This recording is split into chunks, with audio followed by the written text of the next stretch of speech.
Dear plus one commerce students, good morning. In this session, we shall continue the service business 2. Emerging service business in India, franchising. தனி உரிமையியல் பற்றி பார்க்க இருக்கிறோம். அதனுடைய தொடர்ச்சியை நம்ம பார்க்க இருக்கிறோம். Today our topic is disadvantages of franchising. In our previous class, we have discussed the advantages of franchising. Today, we shall discuss the disadvantages of franchising.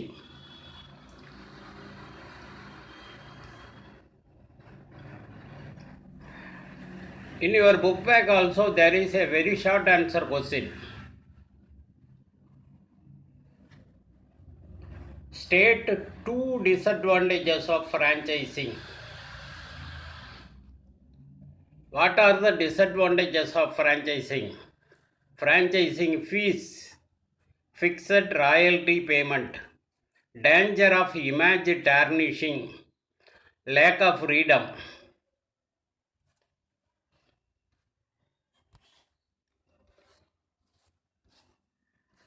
Limitations on range of products.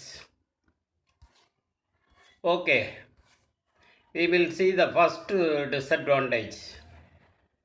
Franchising fees. தனி உரிமம் கட்டணம். The initial franchising fee and the subsequent renewal fees can be very high in case of successful business. From the franchisee point of view, this may be a deterrent.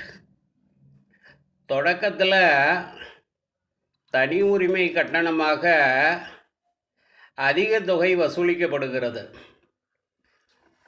வியாபாரம் நன்கு வளர்ந்து நல்லா வளர்ந்து அதை புதுப்பிக்கணும் அப்படின்னு சொன்னால் புதுப்பித்தல் கட்டணமும் அதிகமாக வசூலிக்கப்படும்.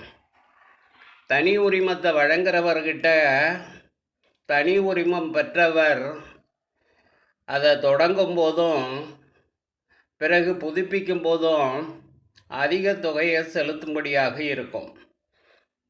ஃப்ரான்ச்சைசிங் ஃபீஸ் அதிகமாக இருக்கும், தனி உரிமம் கட்டணம் அதிகமாக இருக்கும். ஃபிக்ஸட் ராயல்டி பேமெண்ட், நிலையான உரிமை தொகை செலுத்துதல். ராயல்டி கட்டுற மாதிரி இருக்கும். The franchisee has to make payment of royalty to the franchisor on a regular basis. This considerably reduces the income of the franchisee. ஒப்பந்தப்படி நிலையான உரிமை தொகையை செலுத்த வேண்டும். அந்த தனி உரிமம் பெற்றவர் செலுத்த வேண்டும், தனி உரிமம் வழங்கியவருக்கு செலுத்த வேண்டும். ஒப்பந்தப்படி நிலையான உரிமை தொகையை செலுத்துவதனால தனி உரிமை பெற்றவரோட வருமானம் பெருமளவுக்கு குறைஞ்சிடும். டேஞ்சர் ஆஃப் இமேஜ் டார்னிஷிங், தனி உரிமம் அளித்தவரின் மதிப்புக்கு களங்கம் ஏற்படுத்துதல். பேரு ரிப்பேர் ஆகிடும், பேரு கெட்டு போயிடும். தனி உரிமம் அளித்தவரோட பேரு அவப்பெயராக மாறலாம். If the franchisee does not maintain the standards of quality and service, there is a danger that the goodwill and image of the reputed franchisor will be adversely affected. தனி உரிமம் பெற்றவர் தரங்குறைந்த பொருள்களை சேவைகளை வழங்கினார்னு வச்சுக்குவோம். அது தனி உரிமை அளித்தவரோட பெயரை, புகழ, நல்லெண்ணத்தை, நற்பெயரை பாதிக்கும், அதுக்கு களங்கம் ஏற்படுத்தும். லேக் ஆஃப் ஃப்ரீடம், சுதந்திரமின்மை. The franchisee does not have the freedom to run his business in an independent manner. He has to abide the management and operational policies.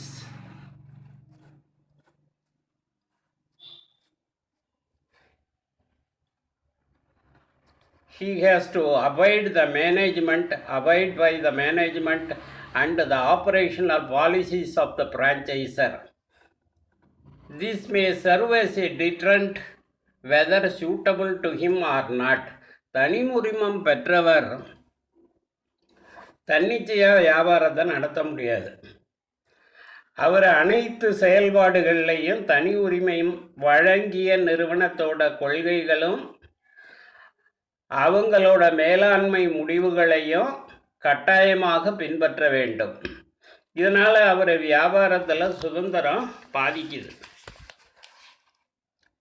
Limitation on range of products. குறைந்த அளவு தயாரிப்பு பொருள்களையே கையாள முடியும். The franchisee cannot introduce new product lines into the business except those permitted by the franchisor. This may mean loss of business to franchisee amidst demands based on local conditions. தனி உரிமம் வழங்கியவர் எந்த பொருள்களை தயாரிக்கிறதுக்கு விற்கிறதுக்கு அனுமதி கொடுத்துருக்காரோ அதை மட்டும்தான் இவர் தயாரிக்க விற்பனை செய்ய முடியும். புதுசாக ஒரு உத்தியை இவர் தன்னிச்சையாக கையாள முடியாது. புதிய பொருள்களை தயாரிக்க முடியாது. அப்புறம் உரிமை வழங்கிய நிறுவனம் அனுமதிச்சதுன்னா அது மாதிரி செய்யலாம். தேவையின் அடிப்படையில் வியாபாரத்தோட அமைவிடங்களை அமைத்து கொள்ளும் உரிமை தனி உரிமை பெற்றவருக்கு இல்லை. Conclusion. Franchising enables a franchisor to expand existing business to wider geographical regions within the country and abroad. Franchisees, especially those who are new entrants to business, do not have to start from the scratch but work with the established business model, getting the necessary operational support and guidance. In international business, franchising is the best option to enter other country markets. கன்க்ளூஷனில் என்ன சொல்கிறாங்கன்னா, இறுதியாக தனி உரிமைகள் மூலமாக ஒரு நபர் தன்னோட வியாபாரத்தை நாடு முழுவதும் அல்லது வெளிநாடுகளில் கூட விரிவுபடுத்த முடியும். புதுசாக வாணிபம் தொடங்குறவங்களுக்கு தொடக்க காலத்தில் உள்ள இடர்பாடுகள் இதில் இருக்காது, தனி உரிமைகளில் இருக்காது. இதனால் தனி உரிமம் பெற்றவர்கள் ஏற்கனவே சிறந்த முறையில் செயல்படும் ஒரு நிறுவனத்தோட மாதிரியை பின்பற்றி நடக்க, தேவையான உதவிகளை பெற இந்த தனி உரிமைங்கிறது வசதியாக இருக்கும். இன்றைய உலகளாவிய வியாபார சூழலில் மற்ற நாடுகளில் ஒரு நாட்டினுடைய உற்பத்தி பொருளை சந்தையிட தனி உரிமைகள் ஒரு சிறந்த முறையாக இருக்கிறது. Okay students, thank you.